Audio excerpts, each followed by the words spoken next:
बोल सांचे दरबार की जय। जय जगत जननी माता जी ट्वाडी सदा ही जय। बोल मेरे दिल वाली सरकार की जय। सिया राम सिया राम। साथ संगत जी, आज जो साखी का विषय है, भगवान कृष्ण और सुदामा की दोस्ती कैसे निभाई, और मेरे हजूर बाबा दिलीप सिंह बेदी महाराज जी ने सुदामा के घर में जाकर चाय पी और आशीर्वाद दिया। कृष्ण और सुदामा की दोस्ती से तो सब वाकिफ होंगे कि किसी को कभी दोस्ती की मिसाल देनी हो तो सबसे पहला नाम कृष्ण सुदामा का ही आता। कृष्ण का जन्म एक संपन्न परिवार में हुआ और वहीं सुदामा एक गरीब ब्राह्मण थे। दोनों में जमीन आसमान का फर्क हुआ करता था, लेकिन फिर भी दोनों की दोस्ती की मिसाल आज भी दी जाती है।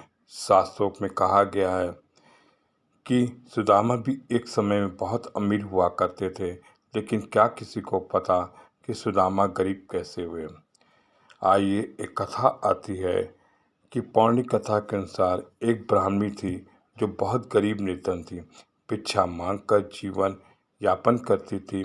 एक समय ऐसा आया कि 5 दिन तक उसे भिक्षा न मिली। वह प्रतिदिन पानी पीकर भगवान का नाम लेकर सो जाती थी। छठे दिन उसे भिक्षा में 2 मुट्ठी चना मिला। कुटिया में पहुँचते पहुँचते रात हो गई। ब्राह्मणी ने सोचा, अब ये चने रात में नहीं खाऊंगी, सुबह भगवान का भोग लगाकर फिर खाऊंगी। यह सोचकर ब्राह्मणी चनों को कपड़ों में बांध कर रख दिया और वासुदेव का नाम जपते जपते सो गई। लेकिन संगत जी, रात को कुछ चोर चोरी करने के लिए उसकी कुटिया पे आ गए। इधर उधर बहुत ढूंढा, चोरों को कुछ नहीं मिला, लेकिन वो चने की बंधी पोटली चुरा कर ले गए।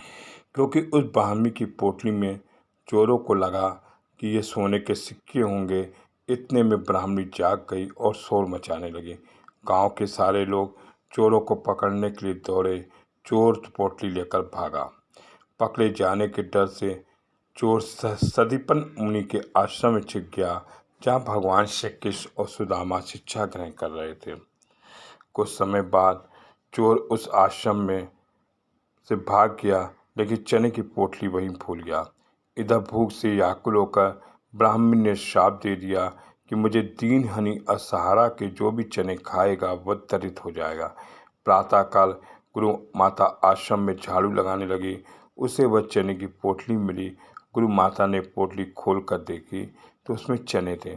सुदामा और कृष्ण भगवान जंगल से लकड़ी लाने जा रहे थे, तो गुरु माता ने वह चने की पोटली सुदामा को दे दी और कहा, बेटा भूख लगे तो खा लेना।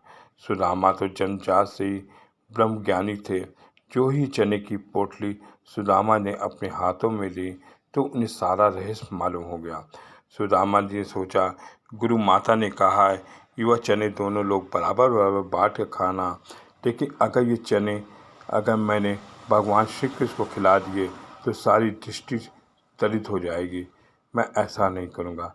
मेरे जीवित रहते प्रभु दलित हो जाए, ऐसा कदापि न होगा। इस बात की डर से सुदामा ने सारे चने खुद खा लिए। दरिद्रता का श्राप सुदामा जी ने स्वयं ले लिया, लेकिन अपने मित्र श्री कृष्ण को एक भी दाना चने का न दिया।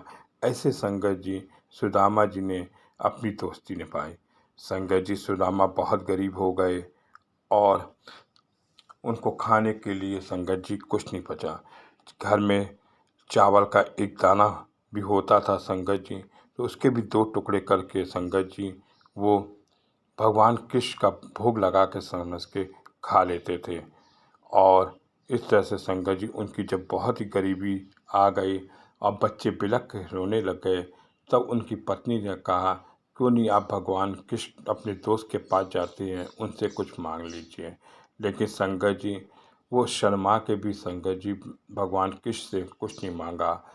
और एक जिद की वजह से संगत जी, जब सुदामा भगवान कृष्ण के राजमहल पहुँचते हैं तो द्वारपाल उसको रोक लेते हैं। तब वो कहते हैं का मित्र सुदामा आया है। तब संगत जी भगवान कृष्ण अपनी गद्दी छोड़कर उससे गले मिलते हैं और आंसुओं से संगत जी धारा बह जाती है। और तब कहते हैं कि मेरी भाभी ने जो छिपाया है तुम बताओ क्या दिया है। पोटली में देखते हैं कुछ चावल के दाने थे और संगत जी 2 मुट्ठी उन्होंने उठाए और उसको 2 लोग दे दिया। तब भी संगत जी सुदामा ने अपने कृष्ण से कुछ मांगा नहीं। ऐसे ही संगत जी मेरे हजूर बाबा दिलीप सिंह बेदी महाराज जी संगत जी एक बार संगत जी फैजाबाद के स्टेशन पे परम पूज्य माता जी के साथ और पूरन सिंह के साथ संगत जी वो उतरे। संगत जी कहते हैं कि रेलवे स्टेशन पे हजूर जी कहीं से यात्रा करके आ रहे थे तो उनकी नज़र एक व्यक्ति पर पड़ी। देखा कि वह संगत में एक रस्सी डाले हुए और कुछ लकड़ी के एक कट्टा लगा के सामान बेचता था। संगत जी वो छोटी सी दुकान थी गले में और वो लेडी सामान बेचता था। आया परम पूजनीय बहन माता जी को और हजूर बाबा जी को उसने दंडवत प्रणाम किया और संगत जी बड़े मेरे हजूर जी उस पर खुश हुए और उन्होंने कहा कि बेटा मैं तुम्हारे घर जाके चाय पीना चाहता हूँ। तब उसने बड़े प्यार से कहा कि मैं अभी आपको अपने घर नहीं ले जा सकता क्योंकि अभी 2 ट्रेनें आने वाली हैं और जब तक दोनों ट्रेनों में मैं कुछ सामान नहीं बेच पाऊँगा तब तक मैं आपको नहीं ले जा। इस बात को जवाब को सुनकर मेरे हजूर जी बहुत ही खुश हुए। तब परम पुण्य माता पूरन सिंह को बड़ी हैरानी से देख रही थी। इस बात को हैरानी थी कि हजूर जी को इसने मना कर दिया, लेकिन हजूर जी ने कहा कि परम पुण्य माता जी और पूरन सिंह से कहा कि आप लोग घर चले जाइए, मैं तो इसके घर जाऊंगा। हजूर जी ने पूछा, उसने कहा आधे घंटे में 2 ट्रेनें में अपना सामान बेचकर आपको अपने घर ले जाऊंगा। हजूर जी कहने लगे तेरा इंतज़ार करूंगा और इस तरह से संगत जी उन्होंने उसका इंतज़ार किया। तब कहता है कि हजूर जी आप घर चलिए। हजूर जी उसके साथ जाने लगे। हजूर जी दसो पैदल चलोगे कि रिक्शा पे चलोगे। हजूर जी ने कहा दास तू ये सवाल क्यों पूछा है। तो अपने जवाब में कहा कि मेरे पास आज सामान बेचकर जितने पैसे इकट्ठे हुए हैं उससे घर से जाके चाहे तो जरूर बना सकता हूँ, मगर आप चलना चाहें मेरे पास चीनी खरीदने के लिए पैसे नहीं हैं। आप मेरे घर चाय पीनी पड़ेगी क्योंकि पहले से रखा हुआ गुड़ रखा हुआ। हजूर इसकी साफ कोई और सच्चाई को बहुत खुश हुए। कहा चलो, और हजूर सामने गए और भगवान कृष्ण पैदल ही चले गए सुदामा के घर चल दिए। संगत जी कल्पना कीजिए कि 2-3 लोग के मालिक स्वामी अपने एक प्यारी संगत के साथ साथ पैदल चलकर चले गए और वाकया क्या अद्भुत रहा होगा अगर ये संगत की गरीब व्यक्ति उसके पीछे पीछे तीनों लोगों का स्वामी पैदल चल रहा हो। अब रास्ते में संगत चीनी की वृद्धि हो और हजूर जी को आने के घर चला गया। घर पहुंचकर हजूर जी का बहुत ही आदर सत्कार किया और बड़ी प्रेम और श्रद्धा से संगत जी उसने चाय बनाई। चाय बनाकर हजूर के सामने पेश की। हजूर जी ने बड़े और प्यार श्रद्धा से देखकर बड़े प्रेम श्रद्धा से चाय पी ली। अब दया के सागर मेरे बाबा दिलीप सिंह बेदी ने अपने सुदामा घर में चाय पीकर पैदल ही घर वापस जाने लगे तो उन्होंने कहा कि बेटा बताओ आज तेरे को मैं क्या दे दूं। तब उस संगत ने जाने कितना कर्म का फल दे दिया। तब कहता है कि मेरे हजूर बाबा जी आपने बहुत कुछ दिया हुआ है, आपकी ही कृपा से घर चल रहा है। संगत जी देखिए वो सेवक सुदामा के रूप में तब भी हजूर से कुछ ना मांगा और प्रेम पूर्वक संगत जी उसको आशीर्वाद दिया और वो बहुत सही हो गया। ऐसे ही संगत जी एक घटना और आती है, कानपुर की घटना आती है। सचिंदर भाटिया लिखते हैं कि मेरे दादाजी इक्का चलाया करते थे। जब वो कानपुर आते थे तो इक्के में बैठ के संगत जी मैं गुड़ वालों के यहाँ कलेक्टरगंज में उनकी गद्दी पे उनको ले गया, क्योंकि मेरे हजूर जब भी आते थे गुड़ वालों के यहाँ जरूर जाते थे। संगत जी गुड़ वाला से मेरा रिश्ता मेरा ससुराल है और एक रिश्ता बना हुआ है। संगत जी मेरे हजूर जब इक्के में बैठ के गुड़ वालों के यहाँ गए और जब उतरने लगे कहीं कि भाटिया तू भाड़ा ले ले, उसको 2 रुपये देने लगे। तब उसने वो 2 रुपये वापस कर दिए। उनकी चरणों की धूल संगत जी अपने माथे पे लगा ली। माथे पे लगाते ही संगत जी उनका मुझे किराया मिल गया।